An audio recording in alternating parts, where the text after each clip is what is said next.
नमस्कार दोस्तों, स्वागत है आपका अपने YouTube चैनल मंडोला क्लास में। दोस्तों, जैसा कि मैं आपको बताया था कि मैं जीके और जीएस का भी क्लास दूंगा, यानी ऑडियो के माध्यम से। क्या मतलब ऑडियो वॉइस के माध्यम से मैं देने वाला हूं। क्या कि ध्यान से देखिएगा, जीके एंड जीएस का देने वाला हूं, ठीक है। ध्यान से देखिएगा।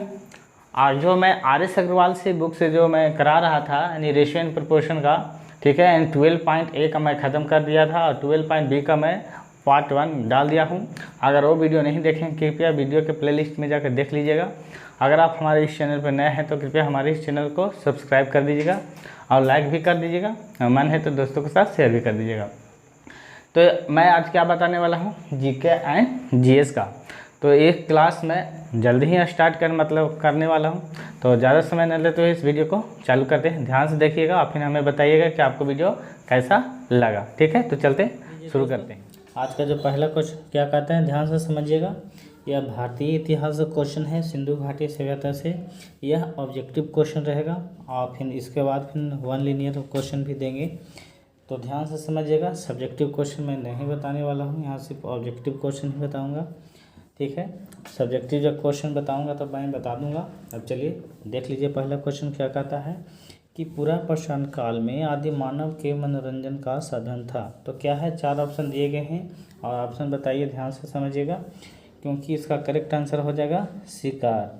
तो करेक्ट आंसर क्या हो जाएगा, शिकार। क्यों? क्योंकि उस समय जो मुख्यतः आदि मानव जो थे मुख्यतः शिकार पर ही निर्भर रहते थे, क्योंकि उनका भोजन जो था मांस या कंदमूल हुआ करता था। इसलिए इस क्वेश्चन का आंसर क्या हो जाएगा, शिकार हो जाएगा। चलते हैं क्वेश्चन नंबर 2 की ओर, ध्यान से समझिएगा। क्वेश्चन नंबर 2 की ओर देख लीजिए। कहता है नवपाषाण काल में लोगों द्वारा पाला गया प्रथम पशु क्या था। तो आंसर में तो सी देख लीजिएगा, टिक लगाया हुआ कुत्ता। लेकिन मैं बताता हूँ, क्योंकि कुत्ता का जो शासन काल जो था, जो पाला गया था, ध्यान से समझिएगा। तो ये 15,000 देख लीजिए, 15,000 बीसा पूर्व माना गया था, यानी पाला गया था कुत्ता को। पूर्व एशिया में मानव द्वारा घरों में पाला गया था। और दूसरा पशु भेड़ है, बकरी घोड़ा तो होगा नहीं, जिसे मानव ने पालतू पशु के रूप में अपनाया था 11,000, ध्यान से समझिएगा, 11,000 BC से। और ये BC है 2 है, 2 का मतलब से है, और 9,000 BC। क्योंकि ध्यान से समझिए BC है, क्योंकि नवपाषाण, पता ना क्या हो गया, सॉरी दोस्तों देख लीजिए, क्योंकि नवपाषाण काल का एज में माना जाता है, इसलिए करेक्ट इसका आंसर क्या हो जाएगा, भेड़ होना चाहिए। अब चलते हैं क्वेश्चन नंबर 3 की ओर, ध्यान से समझिएगा। देख लीजिए क्वेश्चन नंबर 3 क्या कहता है कि सबसे पहले कौन सा हड़प्पा कालीन स्थल खोजा गया था। इस तरह के क्वेश्चन है। तो देख लीजिए, सबसे पहले 1921 ईस्वी में, यानी ध्यान से समझिएगा, 1921 ईस्वी में दयाराम साहनी ने, राम साहनी ने इनको खोजा गया था। जो खोजा गया था सबसे पहले कितने, 1921 ईस्वी में दयाराम साहनी ने खोजा था। ध्यान से समझिएगा, इसलिए इसका करेक्ट आंसर जो हो जाएगा हड़प्पा हो जाएगा, ठीक है। क्योंकि हड़प्पा कालीन स्थल खोजा था दयाराम साहनी ने, इसका करेक्ट आंसर क्या होगा, हड़प्पा हो जाएगा, ठीक है। अब क्यों हो जाएगा, क्योंकि जो दयाराम साहनी जो थे, पश्चिम पंजाब के हड़प्पा नामक स्थल में हुए उत्खनन में हड़प्पा सभ्यता का पता लगाया था और सिंधु सभ्यता के स्थलों का सर्वप्रथम इन्होंने ही पता लगाया था, ठीक है। इसलिए करेक्ट आंसर, और इस सभ्यता का नाम भी हड़प्पा सभ्यता रखा गया था, इसलिए इस करेक्ट आंसर क्या हो जाएगा, हड़प्पा। आप चलते हैं क्वेश्चन नंबर 4 की ओर, ध्यान से समझिएगा। चलिए देख लीजिए क्वेश्चन नंबर 4 क्या कहता है कि सिंधु घाटी सभ्यता अनार्य सभ्यता थी। क्यों? क्योंकि देखिए, अनार्य का संबंध होता है शहरी सभ्यता से, जबकि आर्यों का संबंध होता है केवल सिर्फ ग्रामीण सभ्यता से। अतः हम कह सकते हैं कि जो अनार्य जो सभ्यता थी एक शहरी सभ्यता थी। तो इसका करेक्ट आंसर क्या हो जाएगा, पहला, ठीक है। इसी का ऑप्शन इधर 4th में देख लीजिएगा, 2 ऑप्शन और है। अब चलते हैं क्वेश्चन नंबर 5 की ओर, ध्यान से समझिएगा। आप ध्यान से समझिए, इसको क्या कहता है कि हड़प्पा की सभ्यता निम्नलिखित में से संबंधित है। तो पहला है कांस्य युग, नवपाषाण काल युग, नवपाषाण युग और फिर पूरा पाषाण युग, लौह युग। तो ध्यान से समझिएगा कि हड़प्पा सभ्यता कांस्य युग से संबंधित है। किसका? कांस्य युग से। अब थोड़ा सा इसको बारे में समझाता हूँ, ध्यान से समझिएगा। क्योंकि सिंधु सभ्यता युग में तांबे और टीन को मिलाकर कांसा का निर्माण किया जाता था, इसलिए इस युग को प्रमुख कांसा थी और इसी के कारण इसे कांस्ययुगीन सभ्यता भी कहा जाता था। इसलिए क्योंकि यह त्रम-पाषाण कालीन नगरीय सभ्यता थी, इसलिए इसका करेक्ट आंसर जो होगा कांस्य युग हो जाएगा। अब चलते हैं क्वेश्चन नंबर 6 की ओर। ध्यान से देख लीजिए क्या कहता है कि सिंधु घाटी सभ्यता के लोग मुख्यतः पूजा करते थे। कहने का मतलब सिंधु घाटी सभ्यता के लोग पूजा करते थे तो विष्णु है, ब्रह्मा है, इंद्र है, वरुण है, पशुपति है। तो मैं बताता हूँ कि जब मोहनजोदड़ो में पशु की मूर्ति मिली है, तो आप जानते हैं कि मोहनजोदड़ो में पशुपति की मूर्ति मिली है जिस पर शिव की आकृति जैसा चित्र मिलता है, क्योंकि इतिहासकारों ने निष्कर्ष निकाला है कि तत्कालीन समाज में पशुपतियों की पूजा होती है, इसलिए इसका करेक्ट आंसर क्या होना चाहिए? पशुपति हो जाएगा। चलते हैं क्वेश्चन नंबर, देख लीजिएगा दोस्तों। कहता है कि हड़प्पा संस्कृति की मुद्राओं एवं पाकी मिट्टी कलाकृतियों में किस पशु का चित्रण नहीं किया गया है? तो देख लीजिए, हड़प्पा संस्कृति की एक मुहर पर यानी पद्मासन मुद्रा में त्रिमुखी योगी चित्रित थी, क्योंकि जिसके दाहिनी ओर हाथी, बाघ और बाईं ओर गैंडा और भैंसा एवं एक सिंहासन के नीचे 2 हिरण भी खड़े थे। लेकिन इसमें गाय या घोड़े का निर्माण मतलब इसको मूर्ति में मतलब निर्माण मतलब नहीं मिली है, इसका साक्ष्य नहीं मिला है। तो इसका जो करेक्ट आंसर होना चाहिए क्या होगा? गाय हो जाएगा। ठीक है, अब चलते हैं क्वेश्चन नंबर 8 की ओर। ध्यान से समझिएगा, ध्यान से समझिए। देख लीजिए क्वेश्चन नंबर 8 क्या करते हैं, ध्यान से समझिएगा। कहता है, ध्यान से देख लीजिएगा अच्छे से, कि सिंधु घाटी सभ्यता के लोगों की मुद्रा में किस देवता की आकृति चित्रित थी? तो क्योंकि उस समय मोहनजोदड़ो से जो प्राप्त एक मुहर जो मिली थी सील पर 3 मुख वाला एक पुरुष ध्यान की मुद्रा में बैठा हुआ था और उसके सिर पर 3 सिंह और उसके बाईं ओर एक गैंडा था और भैंसा और दाईं ओर एक हाथी या बाघ था। लेकिन पशुपति शिव का रूप में माना जाता था। मार्शल ने इन्हें अवशिष्ट भी कहा बताया था, इसलिए इसका करेक्ट आंसर होना चाहिए। तो क्या हो जाएगा? तो पशुपति हो जाएगा। ठीक है, चलते हैं अगले क्वेश्चन की ओर। ध्यान से समझिएगा। अगला क्वेश्चन है कि किस विद्वान ने सर्वप्रथम हड़प्पा सभ्यता के अवशेषों को खोजा था? तो मैंने बोला था कि हड़प्पा सभ्यता को खोज जो किया था, तो ध्यान से समझिएगा, तो ये 1800, ध्यान से समझिएगा, 1853 ईस्वी में यानी AD में खोजा गया था।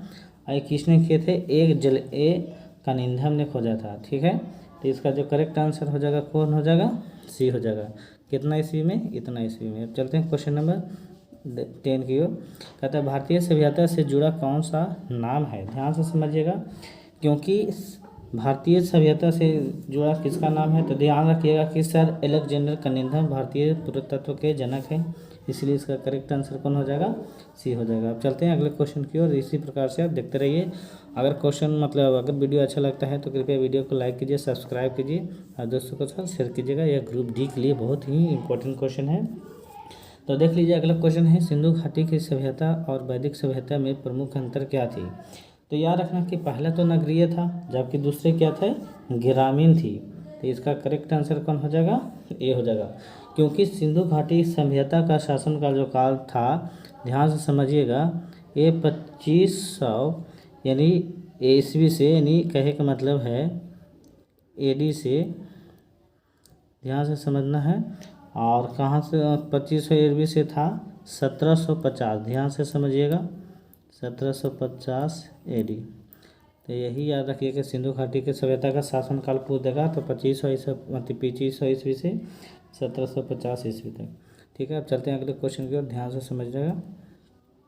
देख लीजिए अगला क्वेश्चन क्या कहता है कि सिंधु घाटी सभ्यता की लिपि थी यानी कैसी थी? सब आंसर मार्क ब्राह्मी लिपि आ जाते हैं, लेकिन इसका करेक्ट आंसर जो होगा यानी अभी तक पहचान नहीं हो पाई है, इसका करेक्ट आंसर D। क्यों हो नहीं पाई है? क्योंकि सिंधु घाटी सभ्यता की चित्रमात्मक लिपि प्रचलित थी। इस लिपि में लगभग 400 अक्षर था। कितना? 400 अक्षरों को प्रयोग किया गया था। इसी के कारण सिंधु सभ्यता को आग ऐतिहासिक सभ्यता के वर्ग में रखा जाता था, जिसे अभी तक नहीं पढ़ा जा सका। तो इसका जो करेक्ट आंसर हुआ कौन होगा? यानी अभी तक नहीं पहचान की गई है। अब चलते हैं अगले क्वेश्चन की ओर। ध्यान से समझिएगा। अगला क्वेश्चन है कि किसे मित्रको का टीला के नाम से जाना जाता है? तो हम लोग जानते हैं कि मोहनजोदड़ो में, यह मोहनजोदड़ो सिंधु सभ्यता का एक प्रमुख नगर था, इसलिए सिंध प्रांत यानी पाकिस्तान के लरकारा जिले में स्थित है मोहनजोदड़ो। अब है कि मोहनजोदड़ो की खोज जो था, ध्यान से समझिएगा, यहाँ से मैं दे देता हूँ कि 1922 ईस्वी में रखाल दास बनर्जी ने किया था। किसने किया था? ध्यान से समझिए, रखाल दास बनर्जी ने किया था। ठीक है, बनर्जी ने किया था, इसलिए इसका जो करेक्ट आंसर हो जाएगा कौन हो जाएगा? ध्यान से समझना है, मोहनजोदड़ो हो जाएगा। ठीक है, क्योंकि मोहनजोदड़ो की खोज किसने किया था? 1922 ईस्वी में रखाल दास बनर्जी ने किया था, और मिट्टाको का टीला भी मोहनजोदड़ो को ही कहा जाता है। अब चलते हैं अगला क्वेश्चन की ओर, ध्यान से समझना है। देख लीजिए अगला क्वेश्चन क्या कहता है कि हड़प्पा कालीन सभ्यता का विशाल कठोर जिसको अनाज संग्रह करने का स्थान कहाँ मिला है? कहाँ मिला ये पूछ रहा है। तो ये जो मिला है यह मोहनजोदड़ो में मिला है। कहाँ मिला है? मोहनजोदड़ो में, या मोहनजोदड़ो जो भी कह लीजिए। अब चलते हैं अगले क्वेश्चन को, ध्यान से समझिएगा। कहता है कि आमरी जो हड़प्पा सभ्यता का एक स्थल है किस प्रांत में स्थित है? तो मैंने बताया था कि आमरी हड़प्पा सभ्यता का प्रमुख स्थल है जो पाकिस्तान के सिंध प्रांत में स्थित है। तो इसका जो करेक्ट आंसर हो जाएगा कौन हो जाएगा? ऑप्शन नंबर ए यानी सिंध हो जाएगा। अब चलते हैं अगले क्वेश्चन को, ध्यान से देखिएगा। अगला है कि सिंधु घाटी सभ्यता के अवशेष चिन्ह बतलाते हैं कि लोगों का मुख्य धंधा जो था उस समय क्या था। तो मैं बताना चाहता हूँ कि संघर्ष निवासियों के जीवन का मुख्य जो उद्यम कृषि कर्म था। सिंधु तथा उसकी सहायक नदियाँ प्रति वर्ष उर्वरक मृति बहाकर लाती थी, जिसमें पैदावार काफ़ी अच्छी सी होती थी, इसलिए यहाँ के प्रमुख उद्यान गेहूँ और जौ थे, इसलिए इसको आंसर जो हो जाएगा कृषि करना हो जाएगा। ध्यान से समझना। अब चलते हैं अगले क्वेश्चन को, क्योंकि ये ऑब्जेक्टिव क्वेश्चन है इसलिए। अब देखिए ध्यान से समझिएगा कि अगला क्वेश्चन है सिंधु घाटी सभ्यता का पतन नगर था। तो ध्यान से समझना है कि इसका जो करेक्ट आंसर हो जाएगा लोथल हो जाएगा। अब मैं लोथल क्यों मैं मार दिया? क्योंकि सिंधु घाटी सभ्यता का पतन नगर लोथल था। क्यों था? क्योंकि यह गुजरात के कहाँ है? अहमदाबाद जिले में, यानी भोगवा नदी है। कौन सी नदी? भोगवा नदी के किनारे स्थित है। इसके पूर्वी भाग में एक गोदी भी थी, गोदी का मतलब बंदरगाह के साक्ष्य मिले हैं, इसलिए इसकी खोज जो की थी किसने किया था? A.R. राव ने। ध्यान से समझना है, A.R. राव ने किया था। ध्यान से समझना इसकी खोज, किसकी? लोथल। अब चलते हैं अगले क्वेश्चन को, ध्यान से समझना। अगला क्वेश्चन है कि कौन सा स्थल भारत में नहीं है? तो हड़प्पा, क्योंकि ये पाकिस्तान में पड़ता है, इसलिए करेक्ट आंसर कौन हो जाएगा? यानी ए। अब चलते हैं अगले क्वेश्चन की ओर। अगला क्वेश्चन देख लीजिए क्या कहता है। कहता है कि इनमें से कौन सा एक हड़प्पा सभ्यता की पूर्वी सीमा निर्धारण करता है? तो इसका जो करेक्ट आंसर हो जाएगा आलमगीर हो जाएगा। आलमगीरीपुर हो जाएगा। अब आलमगीरीपुर क्यों हो जाएगा? क्योंकि हड़प्पा सभ्यता की पूर्वी सीमा का निर्धारण आलमगीरपुर उत्तर प्रदेश में है, और सिंधु सभ्यता का पश्चिमी पुरस्थित सुल्तानडोर में है जो बलूचिस्तान में पड़ता है, इसलिए इसका करेक्ट आंसर आलमगीरपुर हो जाएगा। अब चलते हैं अगले क्वेश्चन की ओर। अगला है कि हड़प्पा सभ्यता का कौन सा स्थल भारत में नहीं है? तो इसका जो करेक्ट आंसर हो जाएगा बालाकोट हो जाएगा। ध्यान से समझना है। क्यों बालाकोट हो जाएगा? क्योंकि बालाकोट नामक हड़प्पा जो सभ्यता जो थी पूरा स्थल वर्तमान में पाकिस्तान के दक्षिण भाग में अरब सागर के किनारे और मोहनजोदड़ो से दक्षिण पश्चिमी दिशा में स्थित है, इसलिए यह बंदरगाह जो है नगर जो शिप उद्योग के लिए प्रसिद्ध है, इसलिए जो करेक्ट आंसर होगा बालाकोट। अब चलते हैं अगले क्वेश्चन की ओर। अगला है हड़प्पा कालीन लोगों की किसकी जानकारी नहीं थी? देखो हड़प्पा कालीन में यानी सोना, चांदी, तांबा, कांसा और शीशा का ज्ञान था, परंतु उन्हें गेहूं का ज्ञान नहीं था, अति लोहा का ज्ञान नहीं था। तो गेहूं का तो कृषि कर किया था, तो इसका करेक्ट आंसर क्या हो जाएगा? लोहा। अब चलते हैं ध्यान से अगला क्वेश्चन को, ध्यान से समझिएगा। अगर क्वेश्चन अच्छा लगे तो वीडियो को लाइक कीजिए, सब्सक्राइब कीजिए और चैनल को भी आगे मतलब वीडियो लाइक करके शेयर कर दीजिएगा। अब चलते हैं अगले क्वेश्चन की ओर। कहता है सिंधु घाटी की सभ्यता को आर्यपुर सभ्यता किसके प्रमाण मिलने के कारण से कहा जाता है? तो देखिए यहाँ पर बर्तन के प्रमाण मिले थे। क्या मिले थे? बर्तन के प्रमाण।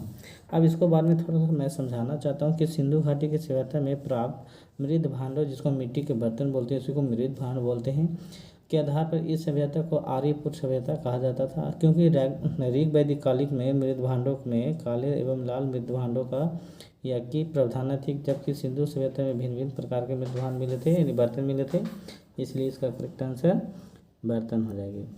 अब चलते हैं, देख लीजिए क्वेश्चन नंबर 24 क्या कहता है, ध्यान से समझिएगा। कहता है कि निम्नलिखित में से कौन सा कथन सिंधु घाटी सभ्यता के संबंध में सही है। तो बताइए कि उनकी घर ईंटे के बने थे, ठीक है, ये बात सही है। सब भवन की खोज मोहनजोदड़ो में हुई थी, ये भी बात सही है। घर की निर्माण योजना में खुला चौक का मुख्य लक्षण भी था, ये भी बात सही है। तो इसका जो करेक्ट आंसर हो जाएगा ऑल ऑफ दीज, यानी इनमें से सभी। अब चलते हैं अगले क्वेश्चन की ओर। देख लीजिए अगला क्वेश्चन है, क्या कहता है, ध्यान से समझिएगा। कहता है सिंधु सभ्यता की पहचान निम्न में से है। तो इसका जो करेक्ट आंसर होगा शहरी योजना प्रणाली, क्योंकि सिंधु घाटी की सभ्यता कैसी थी, शहरी योजना प्रणाली थी, इसलिए इसका करेक्ट आंसर क्या हो जाएगा, शहर योजना प्रणाली। अब चलते हैं अगले क्वेश्चन की ओर। देख लीजिए, कह रहा है कि सिंधु घाटी सभ्यता का ज्ञान मिलता है। याद रखना कि सिंधु घाटी सभ्यता से कौन सा ज्ञान मिलता है, तब पुरातात्विक उत्खनन। तो इसका करेक्ट आंसर हो जाएगा कौन, पुरातात्विक उत्खनन। अब चलते हैं अगले क्वेश्चन की ओर। अगला क्वेश्चन देख लीजिए, जो कि अच्छा यही क्वेश्चन था, ये तो मैं करा चुका हूँ। देख लीजिए अगला क्वेश्चन कि मानव द्वारा सर्वप्रथम किस धातु का उपयोग किया गया था। ये भी एक क्वेश्चन है और ये लास्ट क्वेश्चन रहेगा आज का। तो देख लीजिए, तो सबसे पहले क्या हो जाएगा, इसका करेक्ट आंसर तांबा। आप लोग भी जानते होंगे, क्योंकि मानव द्वारा सर्वप्रथम प्रयोग में लाई गई धातु तांबा थी। और तांबा का जो मतलब इसका जो प्रारंभ तिथि जो था, ध्यान से समझना है, कितना 5000 BC, जीरो है, 5000 BC मतलब माना जाता है तांबा का। और नवपाषाण काल तक इसको मतलब माना गया था, क्योंकि वैश्विक मतलब परिदृश्य जो थे दृश्यपात करे। और तांबे का उपयोग में आरंभिक तिथि का उत्तरी काल में मतलब 8700 ईसा पूर्व लग गया था, लेकिन इसका जो करेक्ट आंसर हो जाएगा जो तांबा हो जाएगा। तो दोस्तों ये आज का क्वेश्चन रहा। तो दोस्तों आपको यह वीडियो कैसा लगा हमें कमेंट में लिख के ज़रूर बताइएगा, क्योंकि हम जानते हैं कि आपको वीडियो बहुत अच्छा लगा होगा, है ना। अगर इसी प्रकार से फिर और भी सारे वीडियो मैं लाकर देता रहूँगा, यानी जीके एंड जीएस का, लेकिन ऑब्जेक्टिव क्वेश्चन रहेगा ये भी मैं बता रहा हूँ, objective question and 1 linear question रहेगा, ठीक है। तो ध्यान से समझिएगा। अब मिलेंगे कब, अगले क्लास में, तब तक आप लोगों को थैंक यू।